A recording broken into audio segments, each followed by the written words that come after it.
ورحمة الله وبركاته. إن الحمد لله نحمده ونستعينه ونستغفره ونعوذ بالله من شرور أنفسنا ومن سيئات أعمالنا. من يهده الله فلا مضل له ومن يضلل فلا هادي له، وأشهد أن لا إله إلا الله وحده لا شريك له، وأشهد أن محمدا عبده ورسوله. يا أيها الذين آمنوا اتقوا الله حق تقاته ولا تموتن إلا وأنتم مسلمون. يا أيها الناس اتقوا ربكم الذي خلقكم من نفس واحدة وخلق منها زوجها وبث منهما رجالا كثيرا ونساء، واتقوا الله الذي تساءلون به والأرحام إن الله كان عليكم رقيبا. يا أيها الذين آمنوا اتقوا الله وقولوا قولا سديدا يصلح لكم أعمالكم ويغفر لكم ذنوبكم، ومن يطع الله ورسوله فقد فاز فوزا عظيما. أما بعد، فإن خير الحديث كتاب الله، وخير الهدي هدي محمد صلى الله عليه وسلم، وشر الأمور محدثاتها، وكل محدثة بدعة، وكل بدعة ضلالة، وكل ضلالة في النار. أعوذ بالله السميع العليم من الشيطان الرجيم من همزه ونفخه ونفثه. فلا تطع الكافرين وجاهدهم به جهادا كبيرا. سورۃ الفرقان کی ایک آیت جو بھی آپ کے سامنے تلاوت کی گئی، اس آیت میں اللہ تبارک و تعالیٰ نے نبی کریم صلی اللہ علیہ وسلم سے خطاب کر کے کہا کہ آپ کافروں کی بات نہ مانیے اور اس قرآن کے ذریعے سے کافروں کے ساتھ جہاد کبیر کیجئے، بڑا جہاد کیجئے۔ قرآن مجید ایک انقلابی کتاب ہے۔ اللہ تبارک و تعالیٰ نے اس کتاب کو انسانوں کی ہدایت کے لیے نازل کیا ہے۔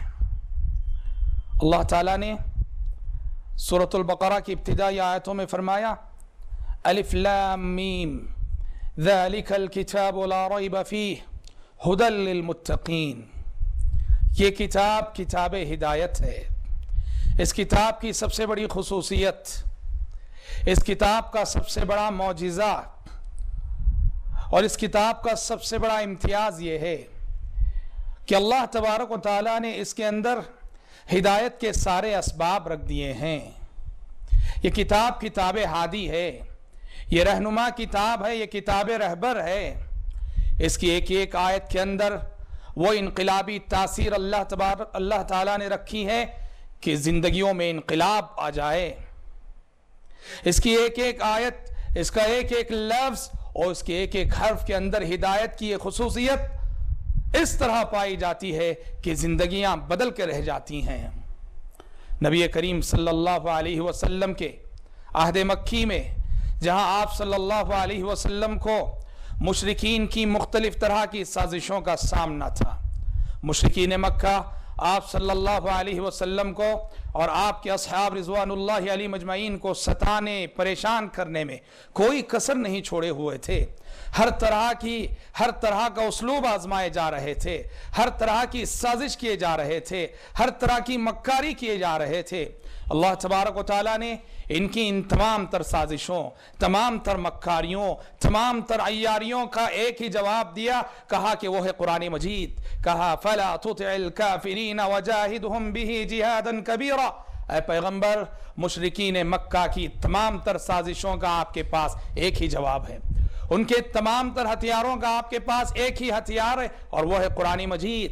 وَجَاهِدْهُمْ بِهِ جِهَادًا كَبِيرًا۔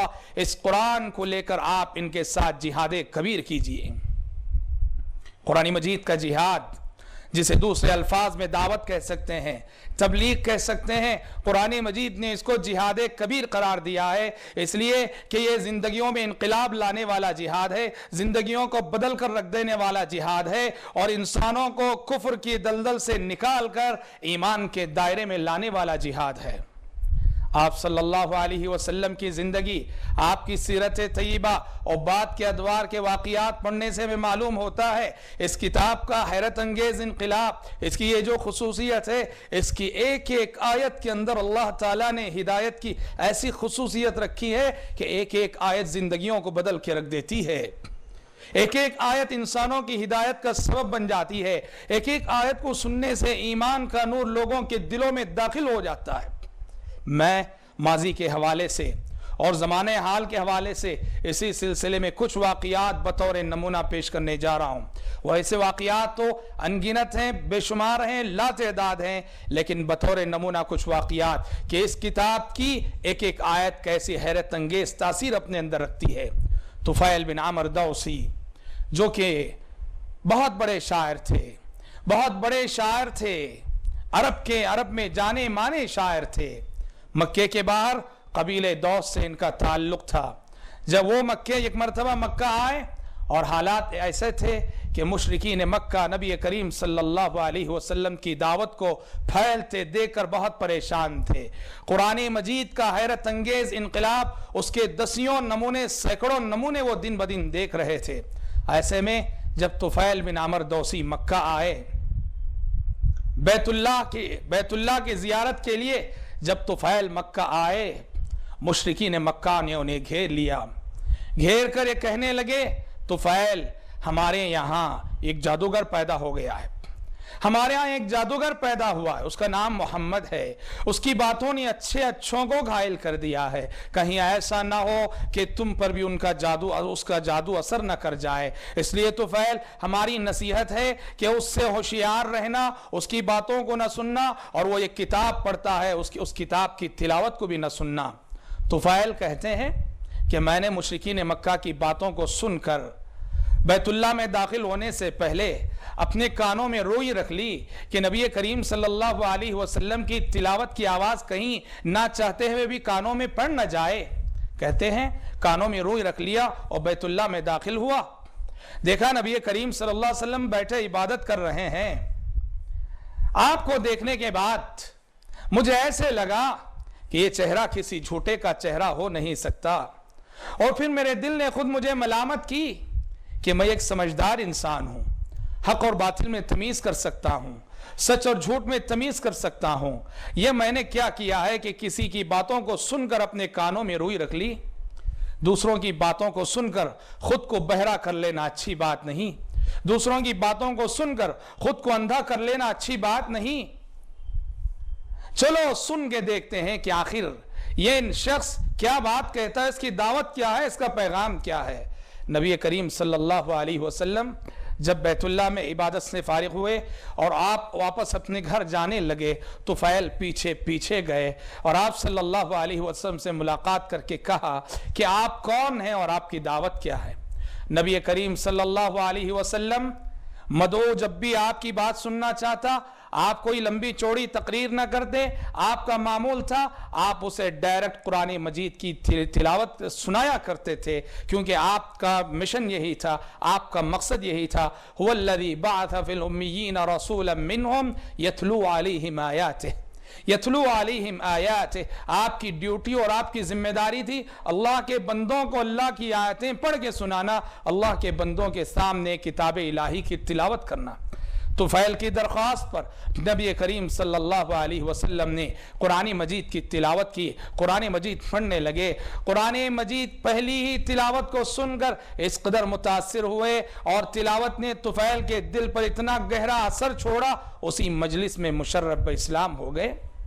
عرب کے مشہور شاعر، فصاحت بلاغت کے اعلیٰ ترین معیار پر فائز تھے وہ خود، اور وہ جانتے تھے انسانی کلام کیا ہوتا ہے، انسانی کلام کے کمالات کیا ہوتے ہیں۔ انہوں نے قرآن مجید کے اندر وہ حیرت انگیز کمالات دیکھے جو انسان کی مقدور اور انسانی استطاعت سے بالکل برتر تھے۔ انہیں یقین ہو گیا یہ کتاب الہی ہے، فوراً اسی وقت مشرف اسلام ہو گئے۔ ایسے دسیوں واقعات آپ کو ملیں گے۔ یہ جبیر ابن مطعم ہے، مطعم بن عدی کے فرزند، وہ اپنی ہدایت اور اپنے قبول اسلام کا سبب بتاتے ہوئے کہتے ہیں کہ مدنی زندگی میں جبکہ ابھی میں مشرف اسلام نہیں ہوا تھا، ایمان نہیں لایا تھا، مدینہ گیا ہوا تھا کہ مغرب کی نماز کا وقت تھا، آپ صلی اللہ علیہ وسلم صحابہ کرام رضوان اللہ علیہ مجمعین کو نماز پڑھا رہے تھے۔ مغرب کی نماز میں آپ سورہ طور کی تلاوت کر رہے تھے۔ وہ کہتے ہیں میں کافر تھا، میں قرآن کی تلاوت کو سن رہا تھا جو نبی کریم صلی اللہ علیہ وسلم کی زبانی ہو رہی تھی۔ جبیر فرماتے ہیں کہ جب آپ صلی اللہ علیہ وسلم سورہ طور کی تلاوت کرتے ہوئے اس آیت پہ پہنچے کہ ام خلقوا من غیر شیء ام هم الخالقون، کیا یہ لوگ بغیر خالق کے پیدا ہو گئے ہیں یا انہوں نے اپنے آپ کو پیدا کر لیا ہے؟ جبیر ابن مطعم کہتے ہیں اللہ کی قسم یہ آیت جب میں نے سنی، اس آیت نے میرے دل پہ اتنا گہرا اثر چھوڑا کہ کاد قلبی یطیر، مجھے ایسا لگا کہ اس سوال پر میرا دل اڑا جا رہا ہے۔ اس آیت نے اور اس سوال نے میرے دل کو جھنجھوڑ کر رکھ دیا، مجھے سوچنے اور غور کرنے پہ آمادہ کر دیا۔ ام خلقوا من غیر شیء ام هم الخالقون، یہ بغیر کسی خالق کے پیدا ہو گئے ہیں یا انہوں نے اپنے آپ کو پیدا کر لیا ہے؟ مشرب اسلام ہو گئے، ایمان لا لیے، مسلمان ہو گئے۔ عہد نبوی کو اگر آپ پڑھتے ہیں دسیوں سینکڑوں واقعات ایسے ملیں گے، اور سبحان اللہ قرآنی آیات سے پیدا ہونے والا یہ انقلاب انسانی زندگیوں میں، اس کا سلسلہ عہد نبوی سے لے کر پچھلی 1400 سالہ تاریخ میں جاری رہا، آج بھی جاری ہے اور اللہ کی قسم قیامت تک جاری رہے گا۔ میں زمانہ حال کے حوالے سے کچھ واقعات آپ کے سامنے پیش کروں۔ محمد اسد کا نام ساری دنیا جانتی ہے، بہت بڑے انگریز مصنف تھے، بہت بڑے انگریز مفکر تھے، مشرب اسلام ہوئے، جو ڈاکٹر اسد کے نام سے، ڈاکٹر محمد اسد کے نام سے علمی دنیا میں جانے جاتے ہیں۔ انہوں نے اسلام قبول کیا اور اسلام قبول کر کے انہوں نے اپنی ہدایت، اپنی اسلام کی جانب ان کا جو سفر تھا کفر سے اسلام کی جانب، اس کو انہوں نے کتابی شکل میں لکھا ہے انگریزی زبان میں، اور ان کی کتاب جو دنیا کے ہر ملک میں دستیاب ہے اس کا نام ہے انگریزی زبان میں road to Mecca. Road to Mecca کے نام سے انہوں نے کتاب لکھی، جس کا ترجمہ عربی زبان میں الطریق الی مکہ کے نام سے ہوا ہے، اور اردو زبان میں طوفان سے ساحل تک کے نام سے اس کا ترجمہ ہوا ہے، اور یہ کتاب تقریباً ہر جگہ دستیاب ہے۔ محمد اسد نے اپنے قبول اسلام کی داستان لکھی ہے کہ میں کیوں مشرب اسلام ہوا اور میں کیوں اسلام قبول کیا۔ وہ لکھتے ہیں کہ جو واقعات میری ہدایت کا سبب بنے ان میں سے ایک واقعہ یہ بھی تھا۔ وہ لکھتے ہیں کہ ایک مرتبہ میں یورپ کے کسی ملک میں سفر کر رہا تھا، ٹرین سے سفر کر رہا تھا، میری بوگی میں میرے ساتھ بہت سارے انگریز بیٹھے ہوئے تھے۔ محمد اسد کہتے ہیں میں نے سب کے چہروں کو پڑھنا شروع کیا۔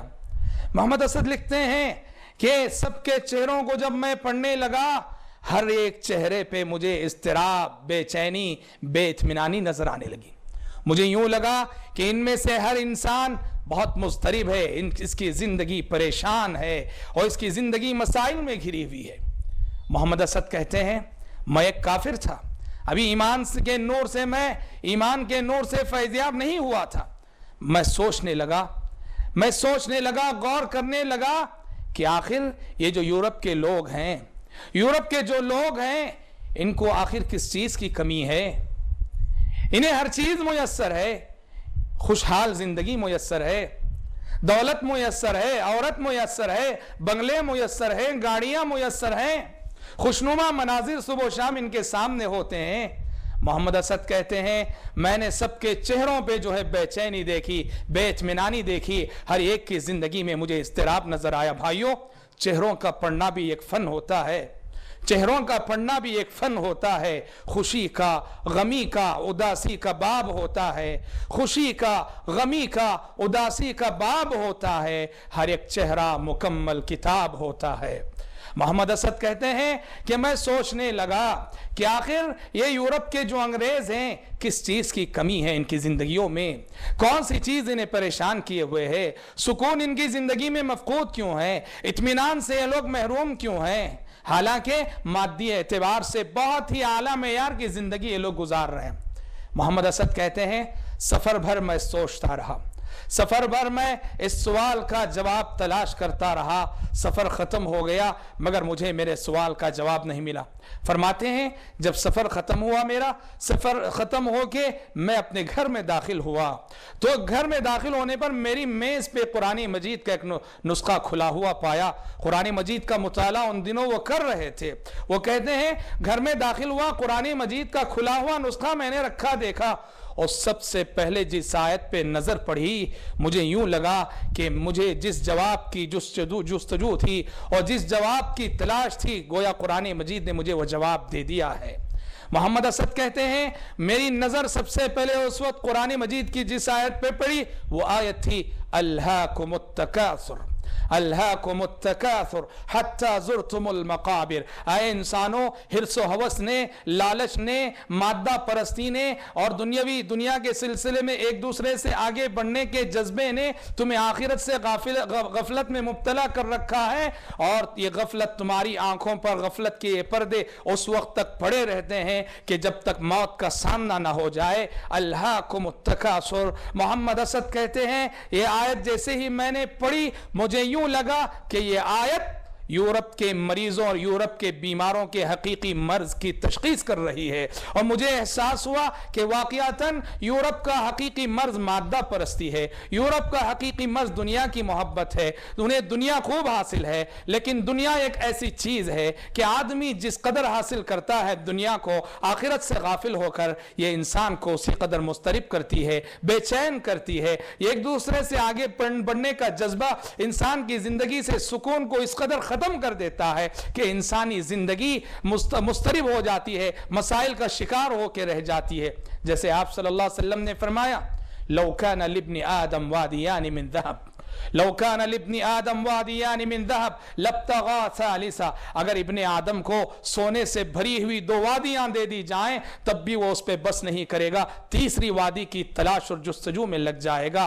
آخرت سے غافل ہو کر انسان دنیا کمائے، وہ جس قدر کماتا جاتا ہے اسی قدر اس کی زندگی بے چین ہوتی جاتی ہے، اسی قدر اس کی زندگی بے اطمینانی سے دوچار ہوتی ہے، اسی قدر اس کی زندگی میں ٹینشن آتے ہیں، سکون غارت ہو جاتا ہے، اور دنیا کمانا حقیقت میں اپنے سکون کو ضائع کرنے کے مانند ہوتا ہے. محمد اسد نے کہتے ہیں مجھے یقین ہو گیا کہ قرآن میں جس جواب کی جستجو میں تھا، قرآن مجید کی اس آیت نے مجھے وہ جواب دے دیا اور یورپ کے مریضوں اور یورپ کے بیماروں کے حقیقی مرض کی تشخیص کر دی کہ مادہ پرستی ان کا حقیقی مرض ہے.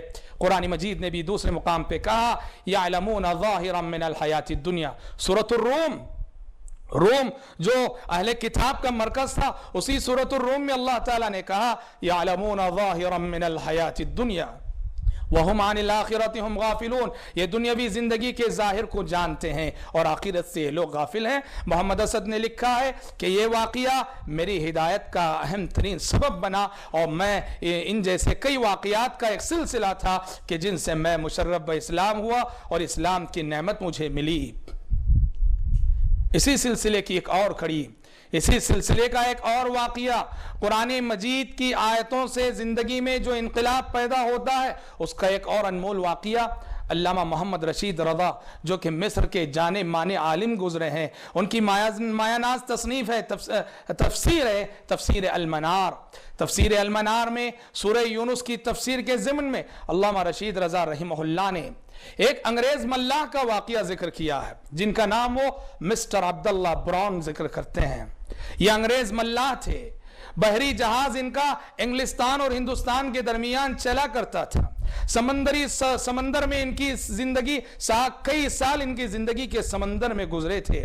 سمندر کے حقائق، سمندر میں پیدا ہونے والے حالات، سمندر میں پیش آنے والے حادثات، سمندری مناظر سے خوب واقف تھے. علامہ رشید رضا نے مسٹر عبداللہ براؤن کے قبول اسلام کا واقعہ ذکر کیا ہے.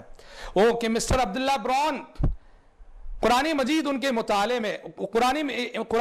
کے مطالعے میں تھا. ان کی نظروں سے سورہ یونس کی آیت گزری کہ اللہ تبارک و تعالیٰ نے فرمایا حتى إذا كنتم في الفلك وجرين بهم بريح طيبة وفرحوا بها جاءتها ريح عاصف وجاءهم الموج من كل مكان وظنوا أنهم محيط بهم دعوا الله مخلصين له الدين. اللہ تعالیٰ اس آیت میں انسانوں سے خطاب کر کے کہہ رہا ہے اے انسانوں، یاد کرو اس وقت کو جب کہ تم سمندری سفر کر رہے ہوتے ہو، کشتیوں پہ سوار ہو کر جاتے ہو. وَجَرَيْنَ بِهِمْ بِرِيحٍ طَيِّبَةٍ، اور یہ کشتیاں تمہیں سمندروں میں لے کر اطمینان سے چلنے لگتی ہیں. ماحول اور حالات سازگار رہتے ہیں، موسم بالکل پرکیف رہتا ہے، فضا پرکیف رہتی ہے، سمندر پرسکون رہتا ہے اور تم بڑے اطمینان کے ساتھ سفر کرنے لگتے ہو. وَجَرَيْنَ بِهِمْ بِرِيحٍ طَيِّبَةٍ وفرحوا بها، اور تم جو ہے اس خوشنما منظر پر، یہ حسین منظر، یہ پرسکون سمندر اور سمندر کی یہ پرسکون موجیں جنہیں تم دیکھ کر ایک طرح سے لطف اندوز ہوتے ہو، خوشی حاصل کرتے ہو۔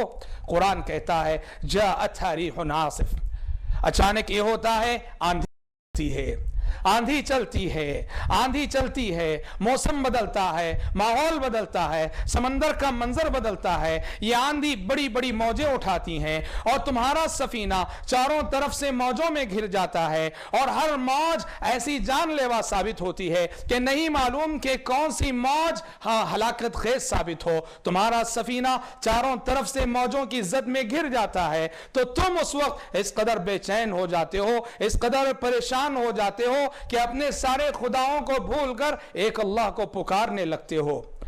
مسٹر عبداللہ براؤن، قبول اسلام کے بعد ان کا نام مسٹر عبداللہ براؤن پڑھا تھا، وہ لکھتے ہیں کہ یہ آیت جب میں نے پڑھی تو سمندر کی جو منظر کشی کی گئی ہے، واقعاتاً یہ وہی شخص یہ منظر کشی کر سکتا ہے جس نے سمندری سفر بارہا کیے ہو اور اس کے سامنے یہ منظر رہا ہو۔ اسی طرح مسٹر عبداللہ براؤن کی نظر سے سورہ نور کی وہ آیت بھی گزری جہاں اللہ تبارک و تعالیٰ نے سمندر کی پے در پے موجوں کا ذکر کیا، او کظلمات فی بحر اللجی یغشاہ موج من فوقہ سحاب ظلمات بعضها فوق بعض اذا اخرج يده لم يكد يراها۔ کہ کافروں کے اعمال کی مثال دیتے ہوئے، کافر کے عقیدے کی تاریکی کی مثال دیتے ہوئے اللہ تعالیٰ نے فرمایا کہ کافر کے اعمال کی مثال، کافر کے عقیدے کی تاریکی کی مثال کظلمات، ان تاریکیوں کی سی ہے جو گہرے سمندر میں ہوتی ہیں، جس سمندر میں یکے بعد دیگر موجیں ڈانپی ہوئی رہتی ہیں، پے در پے موجیں ہوتی ہیں اور ایسی تاریکی ہوتی ہے، ایک تو سمندر کی گہرائی کی تاریکی اور دوسرے موج در موج کی تاریکی اور ایک تو رات کی تاریکی۔ ایسی تاریکی میں اگر کوئی مسافر خود اپنا ہاتھ دیکھنا چاہے اسے اس کا ہاتھ خود نظر نہیں آتا۔ مسٹر عبداللہ براؤن کا کہنا ہے یہ سب آیتیں جب میں نے پڑھی قرآن مجید کے مطالعے کے دوران میں سمجھا کہ محمد نے گویا اپنی زندگی میں بہت سارے سمندری اسفار کیے ہوں گے، سمندری سفر کیے ہوں گے، اور محمد کے سامنے ایسے مناظر آئے ہوں گے اور آنکھوں دیکھے منظر کشی محمد نے قرآن میں کی ہوگی۔ اس لیے کہ وہ کہتے ہیں کہ ناممکن ہے کہ جس شخص نے سمندری سفر نہ کیا ہو وہ ایسی منظر کشی کر سکے۔ وہ یہی سمجھتے رہے کہ محمد صلی اللہ علیہ وسلم نے سمندری سفر کیا ہوگا اور آپ کے سامنے منظر آئے ہوں گے اور ان کی منظر کشی آپ نے ان الفاظ میں کی ہوگی۔ لیکن جب وہ اپنے ایک سفر میں بامبے آئے تو بامبے میں ان کے ایک مسلمان دوست سے ملاقات ہوئی، انہوں نے اپنے اس مسلمان دوست سے نبی کریم صلی اللہ علیہ وسلم کے بارے میں پوچھا، معلوم کیا تو انہیں معلوم ہوا کہ نبی کریم صلی اللہ علیہ وسلم نے زندگی میں کبھی سمندری سفر نہیں کیا، کبھی زندگی میں ایک مرتبہ بھی ہمارے نبی نے سمندری سفر نہیں کیا۔ اپنے اس مسلمان دوست کی زبانی اس حقیقت کو سننے کے بعد مسٹر عبداللہ براؤن کہتے ہیں مجھے یقین ہو گیا کہ اگر محمد نے زندگی میں کبھی سفر نہیں کیا ہے اور اس کے باوجود یہ قرآن میں یہ تصویر کشی اور یہ منظر کشی ہمیں ملتی ہے، مجھے یقین ہو گیا کہ اللہ کی قسم یہ قرآن اللہ ہی کا کلام ہے۔ ناممکن ہے کہ محمد صلی اللہ علیہ وسلم جن سے زندگی میں کبھی ایک مرتبہ بھی سمندری سفر نہ ہوا ہو وہ سمندر کے ان حالات کو بیان کریں۔ بن دیکھا ہوا شخص، نہ دیکھا ہوا شخص ناممکن ہے کہ ان حالات کی منظر کشی کر سکے، اس موسم کی منظر کشی کر سکے۔ یہ واقعہ، یہ بات ان کی ہدایت کا ذریعہ بن گئی۔ علامہ رشید رضا نے لکھا ہے کہ خود میری ملاقات بھی مسٹر عبداللہ براؤن سے ہے، میں باقاعدہ ملا ہوں، اور علامہ رشید رضا لکھتے ہیں کہ ایمان لانے کے بعد سمندری سفر کے دوران مسٹر عبداللہ براؤن نمازیں پڑھتے تھے، اتنی اطمینان کی نماز اور ایسی خشوع خضوع والی نماز پڑھتے تھے کہ ان کی نماز کی حالت کو دیکھ کر ہمیں رشک آیا کرتا تھا۔ تو بھائیو، قرآن مجید کی ایک ایک آیت اپنے اندر ایسے انقلابی تاثیر رکھتی ہے۔ ایک اور شخصیت کا نام آپ نے سنا ہوگا، ڈاکٹر ضیاء الرحمن اعظمی عمری مدنی حفظہ اللہ، جو اس وقت اسلامک یونیورسٹی مدینہ منورہ کے بہت بڑے پروفیسر ہیں اور علم حدیث میں دنیا کے جانے مانے پروفیسروں میں سے ایک ہیں۔ ڈاکٹر ضیاء الرحمن اعظمی ہندوستان میں یو پی کے ایک برہمن گھرانے میں ان کی ولادت ہوئی تھی۔ برہمن ماں باپ کو پیدا ہوئے تھے، انہوں نے اپنے قبول اسلام کی داستان لکھی ہے، ان کا مضمون ہے گنگا سے زمزم تک۔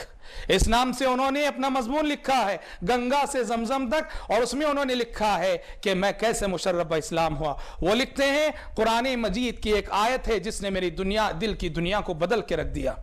انہوں نے لکھا ہے میرے ایک مسلمان دوست تھے، وہ ایک مرتبہ مجھے مسجد لے کر چلے گئے، میں ہندو تھا، برہمن تھا، مسجد لے کر چلے گئے، مغرب بعد مسجد میں قرآن مجید کی تفسیر کا درس ہوا کرتا تھا، اور اس دن جس دن مجھے مسجد لے جایا گیا اس دن سورۃ العنکبوت کی ایک آیت کی تفسیر ہو رہی تھی کہ مثل الذین اتخذوا من دون اللہ اولیاء کمثل العنکبوت اتخذت بیتا وان اوہن البیوت لبیت العنکبوت، کہ جن لوگوں نے بھی اللہ کو چھوڑ کر اور کارساز بنا لیے، اللہ کو چھوڑ کر اولیاء بنا لیے، اللہ کو چھوڑ کر بت بنا لیے، اللہ کو چھوڑ کر مخلوق کو خدا بنا لیا، ان کی مثال اس مکڑی کی سی ہے جو اپنا گھر بناتی ہے، اس مکڑی کی سی ہے جو گھر بناتی ہے۔ وَإِنَّ أَوْهَنَ الْبُيُوتِ لَبَيْتُ الْعَنْكَبُوتِ، اور تمام مخلوقات کے گھروں میں سب سے کمزور اور سب سے بودا گھر جو ہے مکڑی کا گھر ہوتا ہے۔ مکڑی کے جالے کی کیا حیثیت؟ مکڑی کا جالا نہ مکڑی کو موسم کی سختیوں سے بچا سکتا ہے، نہ وہ گرمی سے بچا سکتا ہے، نہ سردی سے بچا سکتا ہے، اور ہمیشہ اس پر خطرہ رہتا ہے، ہمیشہ سب کی نظروں کے سامنے رہتا ہے، نہیں معلوم کہ کب اور کس وقت وہ گھر فنا ہو جائے، غارت ہو جائے۔ وہ اللہ تعالیٰ نے اس آیت میں شرک کی مثال بیان کی کہ شرک کا عقیدہ بھی ایسی ہی ہے کہ شرک کا عقیدہ، مشرکانہ عقائد انسان کو پناہ نہیں دیتے، انسان کو زندگی کی مشکلات میں ثبات قدمی نہیں دیتے، شرک کا عقیدہ انسان کو حوصلہ نہیں دیتا، ہمت نہیں دیتا۔ عقیدہ اس کو کہتے ہیں جو انسان کے اندر حوصلہ پیدا کرے، ہمت پیدا کرے، زندگی کی مشکلات کے سامنے اس کو ثابت قدم رکھے۔ لیکن شرک ایک ایسا عقیدہ ہے کہ اس کی مثال بیت عنکبوت کی سی ہے، خیط عنکبوت کی سی ہے، مکڑی کے جالے کی سی ہے۔ اور پھر مکڑی کے جالے کی ایک خصوصیت یہ بھی ہے کہ مکڑی کے جالے میں کوئی بھی چیز جب پھنس جاتی ہے، کوئی بھی مکھی ہو، کوئی بھی کیڑا مکوڑا جب پھنس جاتا ہے، وہ جس قدر ہاتھ پیر مارتا ہے اسی قدر وہ پھنستا جاتا ہے۔ مشرکانہ عقائد بھی ایسے ہی ہوتے ہیں کہ جو ان مشرکانہ عقائد کی زد میں آ جائے، جو ان مشرکانہ عقائد کی گرفت میں آ جائے، وہ خرافات کی دلدل میں پھنستا جاتا ہے، وہ خرافات کی دلدل میں پھنستا جاتا ہے، وہ افکار و نظریات، غلط قسم کے افکار و نظریات کی دلدل میں پھنستا جاتا ہے۔ ڈاکٹر ضیاء الرحمن اعظمی لکھتے ہیں کہ شرک کی جو مثال خیط عنکبوت سے دی گئی، بیت عنکبوت سے دی گئی، مکڑی کے جالے سے دی گئی، محمد ضیاء الرحمن نے لکھا ہے مجھے ایسے لگا کہ جیسے وہ میری اپنی حالت کی منظر کشی ہو رہی ہے، میرے اپنے عقیدے کی منظر کشی اس آیت میں ہو رہی ہے۔ اس آیت نے میرے دل پہ اتنا گہرا اثر ڈالا کہ میں مشرف اسلام ہو گیا۔ اور بھائیو، آج یہ جو پہلے اسلام لانے سے پہلے بانکی رام کے نام سے جانے جاتے تھے، آج دنیا ان کو ڈاکٹر ضیاء الرحمن اعظمی عمری مدنی حفظہ اللہ کے نام سے جانتی ہے۔ قرآن مجید کی ایک آیت اللہ کی قسم زندگیوں میں اس طرح انقلاب برپا کر کے رکھ دیتی ہے۔ اور تعجب کی بات تو یہ ہے کہ ایسے لوگ جو قرآن کو سمجھتے نہیں، زبان کو سمجھتے نہیں، عربی زبان سے ناواقف ہیں، اس قرآن کا بہت بڑا معجزہ ہے کہ قرآن ایسوں کو بھی متاثر کر کے رکھ دیتا ہے۔ مدراس میں ایک مرتبہ ایک صاحب سے میری ملاقات ہوئی، ایک مہاجر نو مسلم سے میری ملاقات ہوئی جو ایک زمانے میں تمل فلموں میں اداکاری کیا کرتے تھے، 70 سال کی عمر کے ہیں۔ میں نے ان بزرگ سے ان کی قبول اسلام کی داستان سنی، وہ کہنے لگے کہ میری ہدایت کا ذریعہ قرآن مجید بنا۔ میں نے کہا وہ کیسے؟ کہا کہ اسلام کے داعی اور مبلغ جب میری خدمت میں پہنچے، وہ مجھے سمجھاتے تھے، میرے سامنے لمبی چوڑی تقریریں کرتے تھے، لیکن ان کی تقریروں کا میرے دل پہ اثر نہیں ہوتا تھا۔ لیکن جب بھی وہ اپنی گفتگو کے دوران قرآن مجید کی آیت تلاوت کرتے تھے تو میری آنکھوں سے بے ساختہ آنسو نکل جاتے تھے۔ وہ لکھتے ہیں، وہ کہتے ہیں مجھے خود نہیں معلوم تھا وہ کیا پڑھ رہے ہیں، لیکن جب بھی قرآن مجید کی آیات کی تلاوت میں ان کی زبانی سنتا، بے ساختہ میرا دل پگھل جاتا، میری آنکھوں سے آنسو بہنے لگتے، اور مجھے یقین ہو گیا کہ اس قدر دل کو پگھلا دینے والی کتاب واقعتاً یہ اللہ کی کتاب ہوگی، یہ اللہ کی آیتیں ہوں گی جنہیں سمجھے بغیر جن کا اثر میرے دل پہ اتنا ہو رہا ہے، اس لیے میں مشرف اسلام ہو گیا۔ بھائیو، یہ قرآن حیرت انگیز کتاب ہے۔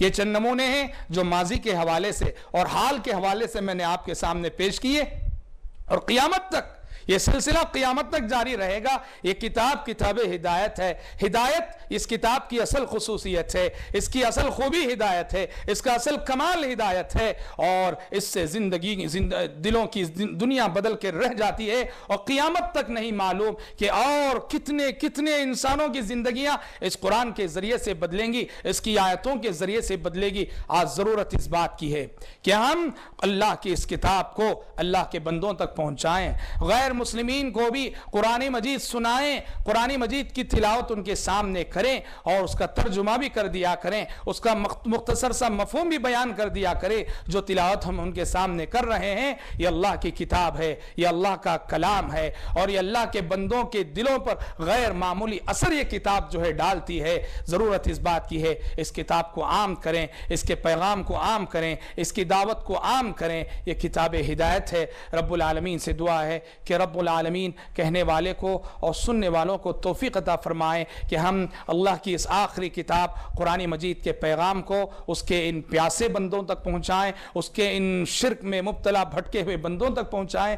آمین. وآخر دعوانا ان الحمد للہ رب العالمین.